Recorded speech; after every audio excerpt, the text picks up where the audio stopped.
Good morning from Panhandle Outdoors, America's only daily outdoor TV show. Your source for fishing, hunting, and information for folks who enjoy the great outdoors. Now sit back, relax. It's Panhandle Outdoors. Good morning, folks. Welcome to Panhandle Outdoors. I'm Winston Chester. Glad you're here this morning. Got a big show lined up, but first our weather brought to us by Haney Technical Center at the corner of Baldwin and Highway 77. High day only 88, but listen, low tonight 71. That's right, 71 degrees. You get a little bit cooler, and that's really nice. First touch of cool air we've had. Water temperature dropped also. It's all the way down to 84, so it's dropped like 3 degrees after that storm and all. Now let's look back at river readings. We didn't get a look at them yesterday, but today we're looking at Apalachicola, Blountstown, 1.8. It just didn't change much. In fact, I really thought Apalachicola would be going up with all the rain they've had on through Tallahassee and on through South Georgia and all the way up through Atlanta. They had a lot of rain up there, but it didn't affect it. So the Apalachicola is staying like it is. The Choctawhatchee-Caryville, 4.1. It did bump up some, and it's dropping out this morning, though. It's pretty high this morning at a 4.1 range. Take a look at our tide chart, brought to us by Kent Forest Lawn Funeral Home and Cemetery. High tide at 1:44 this morning, and low tide at 12:05 p.m. Today, September the 7th. Just decent tides, not bad, but not real good. So we just sort of medium range tides right there. All right, let's take a break, and the marine forecast is still be coming out of the east. We had a northeast yesterday, and today's coming out of the east at about 5 to 10. All right, let's take a break. We'll be right back. Okay, welcome back, and welcome Captain Rick Corley. Good morning. How we doing? Good.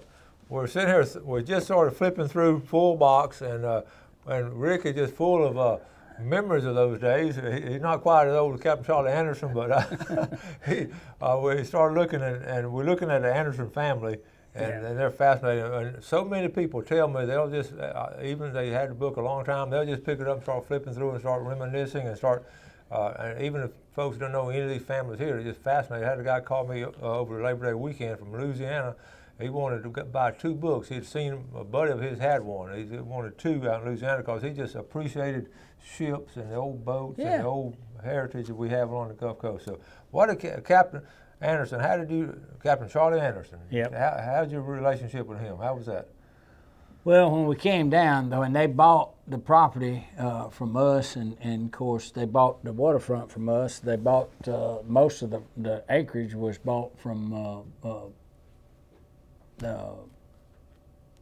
I'm drawing a blank. Bubba Nelson family, and they bought the property between us and the highway that we had, and Bubba and them had to put in Anderson's Marina. Okay. And Captain Charlie, when he was about 82, had watched me take Dr. Lane, who used to be the physician for the city of Chipley, and of course, he delivered probably 80% of the population of Chipley up there at one time or another. He was the family doctor for a long time.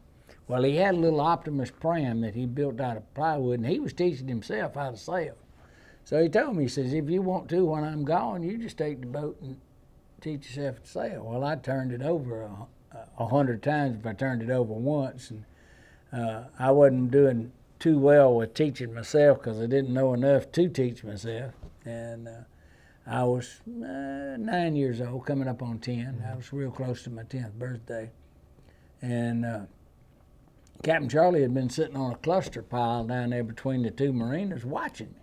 And finally he said, "What are you trying to do, son?" I said, "Well, I'm trying to learn how to sail." But I said, I got to turn it over and bailing it down, you know, but the rest of it's still a mystery. He said, "Go put that boat up before you drown yourself." And he said, "Come tomorrow and bring you a brown bag lunch. We'll take you sailing and teach you." Well, he did. The next day he took me out sailing and taught me. And I've never had any more trouble with sailboats because, you know, back when he did it, when he shark fished, it was a sailboat and there was no engine. Yeah. Now, it was me and that 80-something-year-old man on a 68-foot fishing smack. Wow. And me pulling all the lines and doing what I'm told, and he showed me how to sail that boat. And after that, it was no problem at all to go sailing. Well, once you learned on that big boat, that was Yeah, I thought I was going to learn on that catamaran he had. He had a real nice, about a 30-foot catamaran that was fast. Mm-hmm. And he said, no, you can use that later when we learn. You're going on this one. I'm saying, we going on that? Wow, I know that had been a wonderful experience. It was. Looking back on It was a great time. Yeah. Back then, even on the river, when I learned to do towboating on the river, my dad taught me a lot, but there were other people like Sam Tatum and Harry Roberts and Joe Alcorn and all those old guys. It was a different time. You didn't just go up there and make you a cub pilot and then you learn like they do today. You worked, and then if you wanted to learn that, you did it on your off time, the time that you normally would sleep. You spent a few hours a day up there steering under their tutelage. And if you showed an interest, they'd show an interest. If you didn't, they'd let you waver. I mean, you got to show an interest. We'll show an interest in you. If you don't, heck with you. Well, I think You're on your own. some of the most fascinating interviews I had were with these old guys and all, and a couple things struck me about them was there. First of all, was their courage to get out and fish in all kind of weather. Yep. And then their knowledge of the not just the boat, but what the fish is going to be doing, what the weather's going to be doing. It was just a combination. Think about this. My dad, believe it or not, when he was 14 years old, my great uncle Charlie was a bootlegger out in Phoenix City, Alabama. Well, Daddy would run alcohol on an old boat called Lily B, 55-foot, single engine.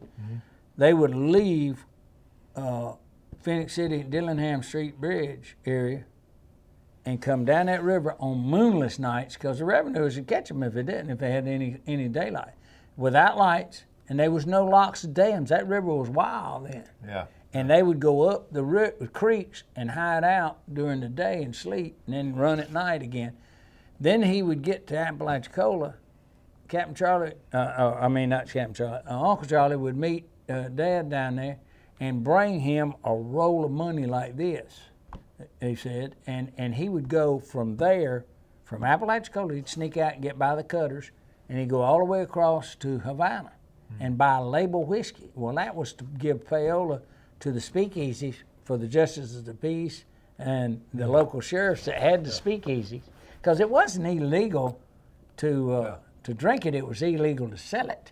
Well, it's funny because it seems like the government still has that same kind of system. I believe it's just a little more sophisticated. Yes, it is. Yes, it is. But it was. But I used to tell Dad, I said, "You were crazy." Yeah. I said, "You could have been going out in a hurricane." Yeah. They had no radios. They had none of this advanced warning. Hey, wind's out of the southwest. Let's go. And that's why they went on to what the weather was doing. Yeah. Okay, we're going to take a quick break. Come back, I've got some good pictures to show you. Okay, welcome back. This is Captain Rick Corley going back in the old days, but now we're going to jump up to this past weekend. They caught some fish over Labor Day, believe it or not. Some folks went out. The storm had everything stirred up, but some folks still went out and in between the storm and caught some fish. Matt Mullins actually got this right before the storm came in. This is Matt Mullins from Lynn Haven.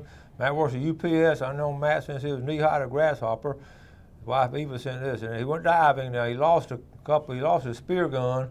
But also, he saw 3 sharks, lost a spear, and he lost a red snapper too. But that's a nice grouper right there. That's some good eating right there, Rick. Yes, it is. Good job, Matt Mullins. Matt and my son were friends growing up. All right. This is, Brian Revere sent this. You don't want this kind of tree stand. We're getting into hunting season, and I'm telling you folks, this is not what you want. But now this was actually seen in the woods, and this is not safe. I'll leave it like that. It's just not safe, okay? It's not worth it. That's one of them, hey, Bubba, hold my beer and watch this. Yeah, watch this. Ryan Mason, a nice flounder. This was right before the storm came in. Good job, Ryan Mason. All right, Rick, I brought this for you. Craig Edwards sent this to me over the Monday of Labor. This is Labor Day. Yeah. A boat caught on fire in St. Joe Bay. And we got 2 or 3 pictures of it. This is a picture from St. Joe Bay. And Craig was not scalloping, he was actually red fishing, and it was stormy. If you remember, Labor Day was just stormy, Sunday and Monday. And here it is getting a little bit closer. First of all, you see that black smoke. Rick, what do you start thinking about when you see this black smoke? Well, when the fiberglass itself gets involved, that's what you'll get. It'll start getting black.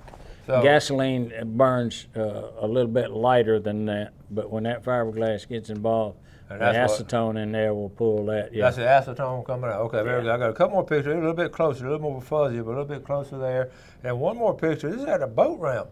Got the FWC guys there, and you can see just a whole. No, to our knowledge, no one was injured. They were all able to jump out of the boat in the bay and all, and had people around. They saw the fire. Mm-hmm. So, Rick, I know you can't sort of deduce what happened, but now the guy was told someone that the engine started beeping. So tell us about when you get it's called an alarm, folks, and there's a temperature alarm probably is what was going on. Okay. But I'm not laughing at it. I mean, that's bad to lose your boat. When it started beeping, it didn't start looking. Yeah, and the thing is, fire is your most dangerous thing out there, not sinking, because I promise you, if that had been left, if they hadn't got the fire out, it would have sunk. Yeah. It'll burn all the way to the water line on a fiberglass boat. But the thing is, most people don't realize, for example, that boat's about the right size to have, say, 2 B1 fire extinguishers, the little round ones. Those fire extinguishers, from the time you pull the pin and fire it, you got 14 seconds and it's going to be empty. Think about it. Okay, yeah, so with two of those, you got 28 seconds of firefighting capability. Less than a half a minute to either get the fire out or you got to go swimming. That's the reason I tell people, don't go by just the regulation. That's the minimum. Good point. I carry a lot of extra fire extinguishers because I got news for you. I don't want to abandon the only thing that's keeping me out of that water. I want to stay on it if I can, so I'd rather fight the fire. And you got to have enough equipment to fight it, or you got to go to the water. Yeah. You won't stay. Yeah. And fortunately, a lot of times it's your location too. If you're out there in 6-foot seas, you really don't want to jump in the water unless the last opportunity. But well, you're not at the top of the food chain out there either. Yeah, that's true too. Yeah. So now those fire extinguishers last 14 seconds. That's what they have to be UL approved. Okay. Now some of them may be 15, but somewhere around that, 2 fire extinguishers are going to give you a half a minute of firefighting capability. Well, that's basically an escape route. That's not really, unless you're standing right there when the fire starts. If it's already involved, you're probably going to lose that battle and have to go swimming. Yeah, no, I'm looking at the picture too, and you know, it's funny. How long were they? Here it is, Rick. Right here. This guy's on a cell phone. He's calling. I guess he's calling insurance or he's calling his mom or something. Saying he needs some help. Yeah. But you're right. It did stay afloat. And the big thing on it, I bet some other folks came up and put it out too. They did. They had to, because it was a fiberglass. Once it gets well involved, if you don't have a means to put it out, it'll keep burning. It'll burn all the way to the water line and then sink. To me, what always scared me about a boat fire is that explosion. You know, that's the thing that. Well, if it's diesel, that's not likely. But if it's gas, yeah. And fire is dangerous. You only got a few minutes. You got about 2 minutes to get things under control or get off of there and get gone and let somebody rescue you. Well, how long will a fire extinguisher stay legal? Is it a couple, 2-3 years? Yeah, it depends on a lot of things, but I like to take them out of the rack and turn them upside down between my knees and take a rubber mallet and smack them on the bottom half a dozen times. That keeps that powder shook up. Good idea. And keep them in the green. Do that about every 6 months. They'll last a long time. I got some in my house that have been there for 20 years. Okay. But I do that every 6 months. I go around and I make sure that they're staying loose because that powder will pack itself over time. That's a good tip. Good tip for the day. Okay, so that's about fire. Now we got some more pictures too. Now this is, early season. This is Neil Stewart, RV Connections. He got a buck in velvet. That's a good looking deer. That is a nice looking buck. Look up at I'm not sure where he's at. It looks like he's up in the mountains somewhere. That's a beautiful deer. Good job. Neil Stewart. And when you buy RV Connections, ask him where he got it from. Josh Bishurst. This is really nice. He got a couple of fish here, Josh. That's a little redfish. Nice little redfish. He also got some speckled trout the day before. Yeah. Nice mess of speckled trout. Yep. All right. That's good eating. Ken Paramore sent this. His wife Deb. Check out. Now that's a hummingbird. Isn't that a beautiful shot in the backyard? Yeah, it is. And mention something to some people. If you're using a bird feeder, be sure you use distilled water because if it gets chlorine in the water, like city water, it'll cause them to get tumors and it'll kill them. So don't ever just use tap water. Use distilled water to make your sweetener for your attractor. And also, this time of year, they're active. Oh yeah. Deb, that's a great shot. We always talk about nature photography, outdoor photography, how it fits in with the outdoor lifestyle. I know Deb will go with Ken a lot where he goes hunting. She just takes her camera, and she gets some good shots. Amazing little bird. Yes, they are. Okay, Zeb Schofield at Deer Point Lake. Now, I keep bringing up Zeb's name. That's a nice bass. Zeb, I've watched these young people over the years and all when they leave my class. He's in my class 5, 6, 7 years ago. But he's on a streak now. He's got a good job. He's got a steady job. But he's one of those guys. He's at a point in time in his life where he loves to fish, and he goes out all the time. Lives up there close to Deer Point Lake, and I'm getting constant pictures from Zeb Schofield. And he just, some of these guys are just natural at it. Yep. And Zeb's been doing that, and about once, twice a week after work. He go after work up there for about an hour or two. So good job, Zeb. Yeah. All right, I got a couple more right here. And listen, this was Labor Day. They did catch some snapper. Not a lot of snapper caught. Some beeliners and yeah, this is that a little. We got beeline, a scamp. Yeah, a little scamp, and maybe a. Ryan and Richard Mason and Guy Martin Ward. Now these 3 guys are good fishermen, so they limited out. And that's a good picture right there. So we did, and one more. Don't forget about wild hog this time. Ryan Newsom. Season open all year round, so that's a good job, Ryan Newsom. Yeah, they need to shoot as many of them as they can. Yeah, they're so prolific. They are prolific is a good word. Yeah. So a lot of things happen on Labor Day weekend, even with a big storm and all. So good pictures there. Let's take our final break, and we'll be right back. Okay, welcome back. Today with Captain Rick Corley. We're going to talk about some storms right now, but let's look at our fish and game forecast. We're looking at a day's time, 5:01 to 7:01 this morning. We're right in the middle of it. And 5:23 to 7:23 this evening. All right, Rick, let's talk about storm now. We're talking to a guy whose dad made a living as a man that made a living off the water. Right. And you made a living off the water, and you know storms, and you've seen. I've ridden out 5 at sea, and I've been here when several have hit. Yeah. Okay. So let's talk about storms. We dodged this last one. It went, of course, down east of us. But what's your philosophy now? My criteria whether I stay or go, okay. And that's what a lot of people don't understand. And I have friends call and said, look, if it's a Category 1 and you've got a very substantial house, and if you're in a mobile home, no, don't stay. But if you're in a substantial house that has been here for years and years, I live about 800 feet off the water. Mm-hmm. And I'm up high, and so what you worry about is storm surge, and next is wind. Storm surge is the most dangerous part of a hurricane. Mm-hmm. And if it's a Category 1 or less, I'm staying in my house because it's very substantial. If it's a Category 2, depends on where if it's coming right over the top of us, or if it's coming in to the west of us where we'll be on the leading edge, and you have not only the forward movement of the storm added to the wind, which increases that right side. Mm-hmm. I'm leaving. Now, if it comes in on to the east of me, where I'm on the backflow like this one did, mm-hmm. we had very little. I mean, I had people call. There's a couple of houses around me that people live away, and they have houses they come down to. And they said, is anything wrong? I said, yeah, you lost a leaf off a tree. And they just laughed. It's nothing. I said, no, it just a little rain and that's it. Everything's fine. And don't worry about it. But we were on the backflow, so mm-hmm. you're not going to have a lot. Now, if it's a Category 3 and coming anywhere close to us, I'm out of here. There's nothing I got worth me dying. Category 3, yeah. I've got insurance. I'm batting everything down, and I get out of here. I go. You want to get 50 miles away from the coastline. Yeah. Inside that 50 miles is where you'll have tornadoes because of the transitioning to land mm-hmm. and so on. For example, Camille was my first job as a Marine surveyor, working Camille with my father. Mm-hmm. And they had 37 tornadoes out of that one hurricane. Yeah. That's what did a lot of the heavy damage. Yeah, and in a situation where the emergency medical people cannot get to you, they nope. cannot get to you. So if we were to get hurt, you're at mercy. Yeah, you're on your own.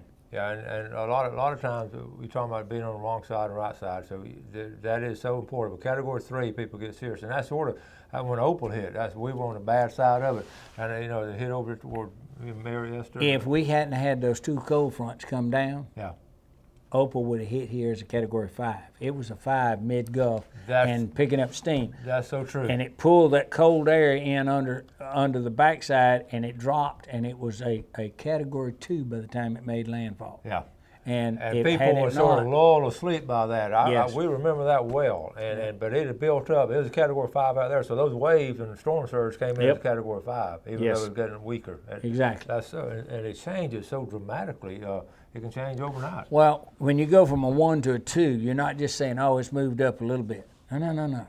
The danger level is going up almost 10 times because as you increase wind, when you double the force of the wind, you quadruple the force that it exerts on structures.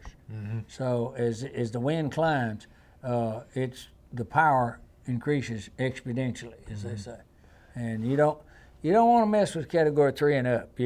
Like I say, nothing you got is worth dying for. Yeah. Even just that force of nature, and I've talked about it over and over again, it's awesome as far as the power of it. Water is amazing. Yeah. I mean, when I got to Camille, we had 4 ships on the ground at Gulfport. I had a 90-foot tug sitting crossways of the Highway 90, and 195-foot seagoing barge sitting across the highway that we all had. I had to work myself. In fact, I sold the guy the tugboat, and he turned it, and we took the engines out of it and everything and left it there, and they turned it into Hurricane Camille gift shop. You remember that gift shop? Yeah. That was that tugboat? Yeah, I sold that tugboat to that guy right there because the bow was in his yard, and I was trying to figure out what to do with it, and he come out and says, did you run into the Davis boys while they're out there working on the boat? Grover was on the Gemini Queen. We'll tell that story another day, but that was a wonderful story of lucky, and that was just very much so. Yeah, that was Ain't cured Grover, he ain't staying. He said he saw enough. Yeah, he saw enough of that. He said that boat wasn't worth that. So hearing these kind of stories from veterans and all, when they get scared like that, they Sure.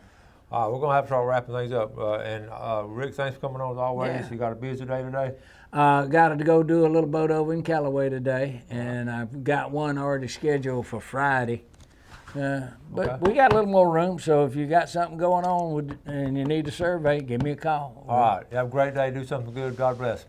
Thanks for watching America's only daily outdoor TV show, Panhandle Outdoors with Winston Chester, featuring hunting, fishing, and other activities and information to help you enjoy the great outdoors. Join us next time for Panhandle Outdoors.